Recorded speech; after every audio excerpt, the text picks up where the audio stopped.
श्रीमद् भगवद गीता अध्याय 14 गुण त्रय विभाग योग। प्रकृति और पुरुष द्वारा जगत की उत्पत्ति। श्री भगवानुवाच परं भूयः प्रवक्ष्यामि ज्ञानानं मानमुत्तमम् यज्ञात्वा मुनयः सर्वे परां सिद्धिमितो गताः।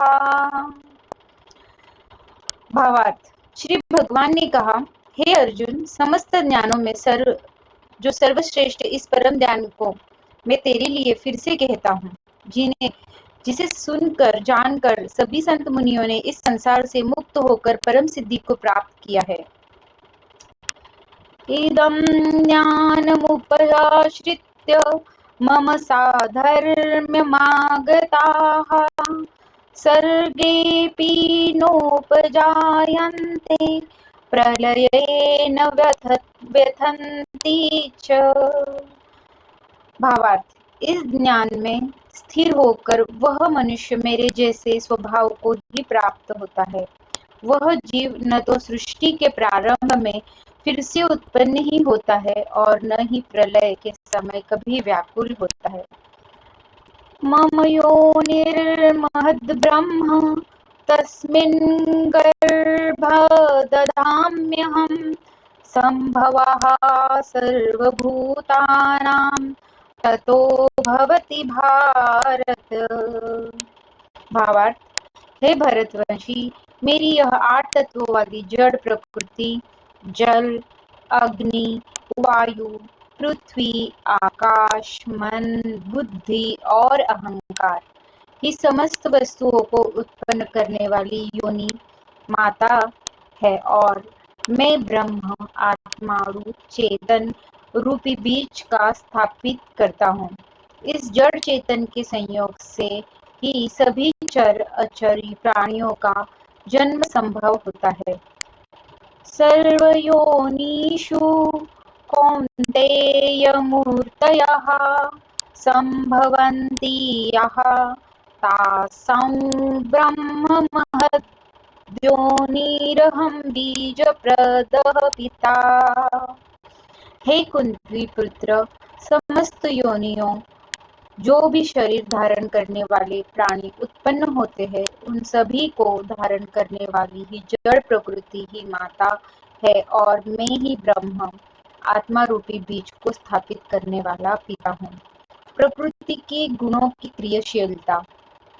सत्वं रजस्तम इति गुणाः प्रकृति संभवाः निबध्नन्ति महाबाहो देहे देहिनव्ययम्। हे महाबाहु अर्जुन, सात्विक गुण, राजसिक गुण और तामसिक गुण, यह तीनों गुण भौतिक प्रकृति से ही उत्पन्न होते हैं। प्रकृति से उत्पन्न तीनों गुणों के कारण ही अविनाशी जीवात्मा शरीर में बंध जाता है।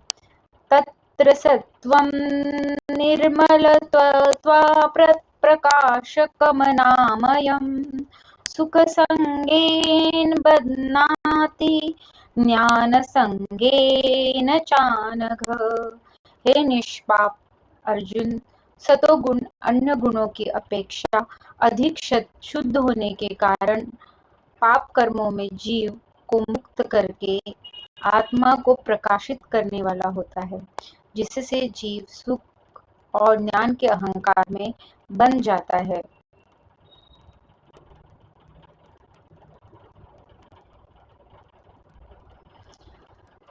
रजो रागात्मकं विद्धि तृष्णा संगसमुद्धवम् तन्निबध्नाति कौन्तेय कर्मसंगेन देहिनम्।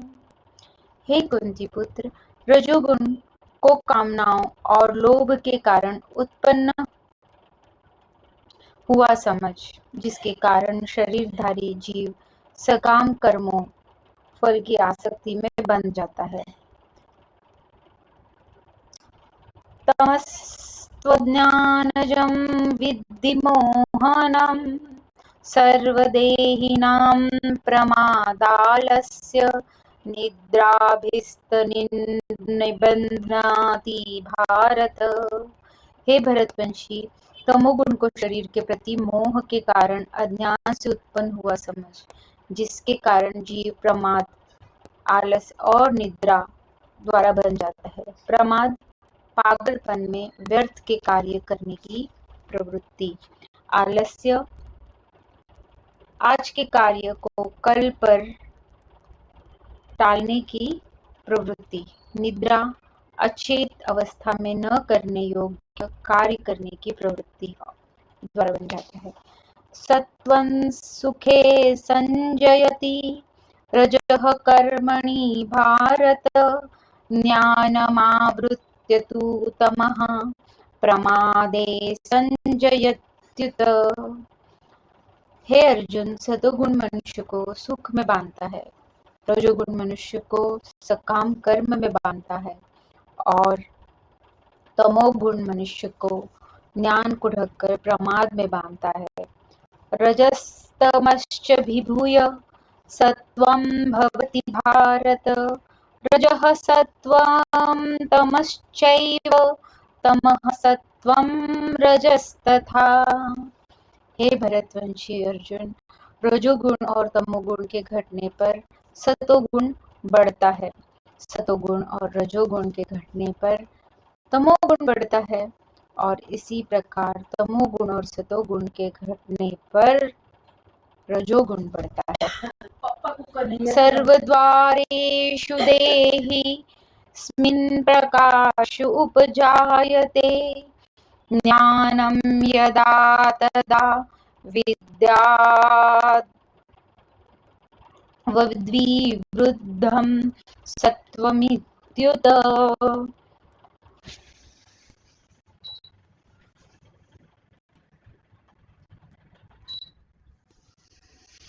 जिस समय इसके शरीर सभी 9 द्वारों में ज्ञान का प्रकाश उत्पन्न होता है, उस समय सतोगुण विशेष बुद्धि को प्राप्त होता है। लोभः प्रवृत्तिरारम्भः कर्मणामशमः स्पृहा रजस्येतानि जायन्ते विवृद्धे भरतर्षभ। हे भरतवंशियों, में श्रेष्ठ जब रजोगुण विशेष बुद्धि को प्राप्त होता है, तब लोभ के उत्पन्न होने के कारण फल की इच्छा से कार्यों को उत्पन्न करने की प्रवृत्ति और मन की चंचलता के कारण विषय भोगों को भोगने की अनियंत्रित इच्छा बढ़ने लगती है। अप्रकाशो प्रवृत्तिश्च प्रमादो मोह एवेच तमस्येतानि जायन्ते विवृद्धे कुरु नंदन। हे कुरुवंशी अर्जुन, जब तमोगुण विशेष बुद्धि को प्राप्त होता है, तब अज्ञानी रूप अंधकार कर्तव्य कर्मों को न करने की प्रवृत्ति, पागलपन की अवस्था और मोह के कारण न करने योग्य कार्य करने की प्रवृत्ति बढ़ने लगती है। यदा सत्त्वे प्रवृद्धे तु प्रलयं याति देहभृत तदोत्तम विदां लोकान् मलान् प्रतिपद्यते। जब कोई मनुष्य सतोगुण की वृद्धि होने पर मृत्यु को प्राप्त होता है, तब वह उत्तम कर्म करने वालों के निर्मल स्वर्ग को लोगों को प्राप्त होता है। रजसि प्रलयं गत्वा कर्मसंगीषु जायते तथा प्रलीनस्तमसि मूढ़योनिषु जायते। जब कोई मनुष्य रजोगुण की वृद्धि होने पर मृत्यु को प्राप्त होता है, तब वह सकाम कर्म करने वाले मनुष्यों में जन्म लेता है और उसी प्रकार तमोगुण की बुद्धि होने पर मृत्यु को प्राप्त मनुष्य पशु पक्षियां आदि निम्न योनियों में जन्म लेता है। कर्मणः सुकृत्य स्याहुः सात्विकं निर्मलं फल, रजसस्तु फलं दुःखं, ज्ञान तमसः फलम। सतोगुण में किए गए कर्म का फल सुख और ज्ञान युक्त निर्मल फल कहा गया है। रजोगुण में किए गए कर्म का फल दुख कहा गया है और तमोगुण में किए गए कर्म का फल अज्ञान कहा गया है।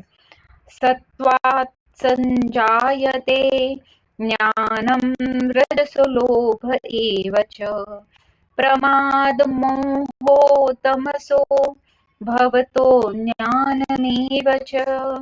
सतोगुण से वास्तविक ज्ञान उत्पन्न होता है, रजोगुण से निश्चित रूप से लोभ ही उत्पन्न होता है और तमोगुण से निश्चित रूप से प्रमाद मोह अज्ञान ही उत्पन्न होता है। ऊर्ध्वगच्छन्ति सत्त्वस्था, मध्ये तिष्ठन्ति राजसाः, जघन्यगुणवृत्तिस्था, अधो गच्छन्ति तामसाः। सतोगुण में स्थित जीव स्वर्ग के उच्च लोकों को जाता है, रजोगुण में स्थित जीव मध्य में पृथ्वी लोक में ही रह जाता है और तमोगुण में स्थित जीव पशु आदि नीच योनियों में और नरकों में जाते हैं। गुणातीत पुरुष के क्या लक्षण हैं? नान्यं गुणेभ्यः कर्तारं यदा द्रष्टानुपश्यति, गुणेभ्यश्च परं वेत्ति, मद्भावं सोऽधिगच्छति। जब कोई मनुष्य प्रकृति के तीनों गुणों के अतिरिक्त अन्य किसी को कर्ता नहीं देखता है और स्वयं को दृष्टा रूप से देखता है, तब वह प्रकृति के तीनों गुणों से परे स्थित होकर मुझ परमात्मा को जानकर मेरे दिव्य स्वभाव को ही प्राप्त होता है। गुणानेतानतीत्य त्रिंदेहि देह समुद्भवान्,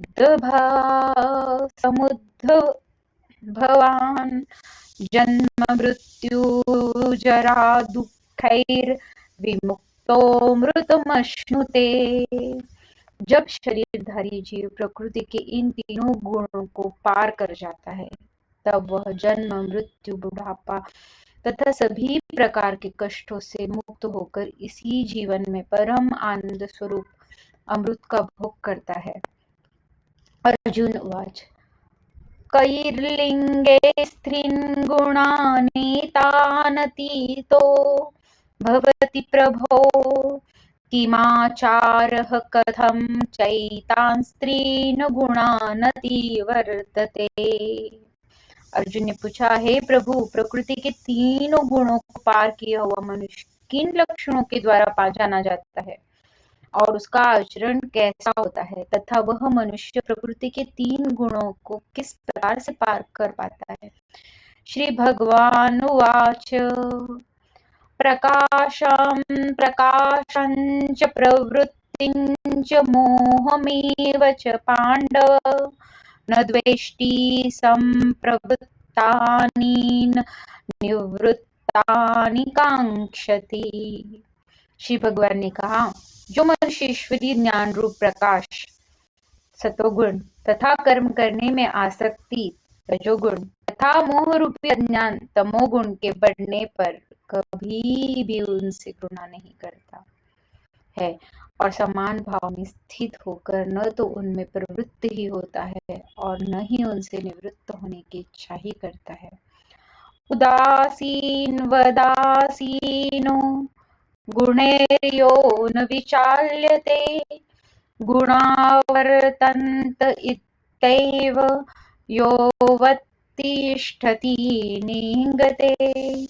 जो उदासीन भाव में स्थित हो रहकर किसी भी गुण के आने जाने से विचलित नहीं होता है और गुणों को ही कार्य करते हुए जानकर एक ही भाव में स्थिर रहता है।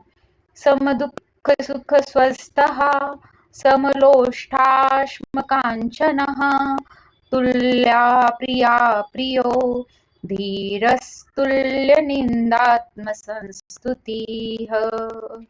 जो सुख और दुख में समान भाव में स्थित रहता है, जो अपने आत्म भाव में स्थित रहता है, जो मिट्टी, पत्थर और स्वर्ण को एक समान समझता है, जिसके लिए न तो कोई प्रिय होता है और न ही कोई अप्रिय होता है, जो निंदा स्तुति में अपना धीरज नहीं खोता है। मानापमानयोस्तुल्य यस्तुल्यो मित्रारिपक्षयोः सर्वारंभ परित्यागी गुणातीतः सा उच्यते। जो मान और अपमान को एक समान समझता है, जो मित्र और शत्रु के पक्ष में समान भाव में रहता है तथा जिसमें सभी कर्मों के कर्म करते हुए भी कर्ता का भाव नहीं होता है, ऐसे मनुष्य को प्रकृति के गुणों से अतीत कहा जाता है। मांचयो व्याभिचारेण भक्ति योगेन सेवते सगुणान् समतीत्येतान् ब्रह्म भूयाय कल्पते। जो मनुष्य हर परिस्थिति में बिना विचलित हुए अनन्य भाव से मेरी भक्ति में स्थिर रहता है, वह भक्त प्रकृति के तीनों गुणों को अति शीघ्र पार करके ब्रह्म पद पर स्थित हो जाता है। ब्रह्मणो हि प्रतिष्ठा हममृतस्यावयस्य च शाश्वतस्य च धर्मस्य सुखस्यैकान्तिकस्य च। उस अविनाशी ब्रह्म पद का मैं ही अमृत स्वरूप, शाश्वत स्वरूप, धर्म स्वरूप और परम आनंद स्वरूप एकमात्र आश्रय हूँ। ओम तत्सदिति श्रीमद्भगवद्गीतासूपनिषत्सु ब्रह्मविद्यायां योगशास्त्रे श्रीकृष्णार्जुनसंवादे प्राकृतिकगुणविभागयोगो नाम चतुर्दशोऽध्यायः। इस प्रकार उपनिषद, ब्रह्म विद्या तथा योग शास्त्र रूप श्रीमद् भगवद गीता के श्री कृष्ण अर्जुन संवाद में प्राकृतिक गुण विभाग योग नाम का 14वां अध्याय संपन्न हुआ। ओम हरि ओम तत्सत।